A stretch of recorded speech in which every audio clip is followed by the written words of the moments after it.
مریم نواز کا نعرہ کیا تھا کہ میں سستی روٹی دینا چاہتی ہوں. تو آج کی تاریخ کے اندر نان 30 روپے کا ہو چکا ہے. روٹی کا معاملہ آپ کے سامنے ہے. وہ گندم جو کسان سے 1800-1900 روپے میں خریدی گئی، اسی گندم کا حکومتی ریٹ کیا مقرر کیا گیا؟ 3000 روپے مقرر کیا گیا. کیوں؟ تھوک کے چاٹا؟ کیوں چاٹا؟ اپنی پالیسی سے ریٹریٹ کیا؟ کیوں کیا؟ وجہ کیا تھی؟ آپ انکمپیٹنٹ ہیں، آپ کو رپورٹ ٹھیک نہیں دی جاتی، آپ فارم 47 کی پیداوار ہیں، آپ نے پنجاب کے کسان کے ساتھ کھلواڑ کیا، کیوں کیا؟ یہ وہ سارے سوال ہیں کہ جو آپ کا پیچھا کرتے رہیں گے، آپ کو چھوڑیں گے نہیں. گندم کا ریٹ ٹھیک مقرر کیجئے.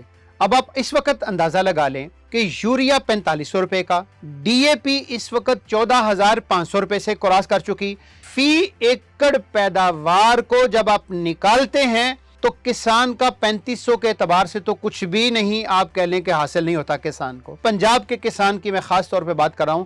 اگر پنجاب کا کسان سٹینڈ لے لے اور کہے کہ ہم گندم کاشت ہی نہیں کریں گے، جب تک 5000 4500 5000 ریٹ مقرر نہیں کیا جاتا، ہم گندم کاشت نہیں کریں گے. اگر پنجاب کا کسان اس کے اوپر آ گیا تو یقین کر کے جانیں، رات تو رات ہے، دن تو دن ہے. ودن 5 منٹ مریم نواز کو ریٹ اناؤنس کرنا پڑے گا. اتنی طاقت ہے پنجاب کے کسان کے اندر.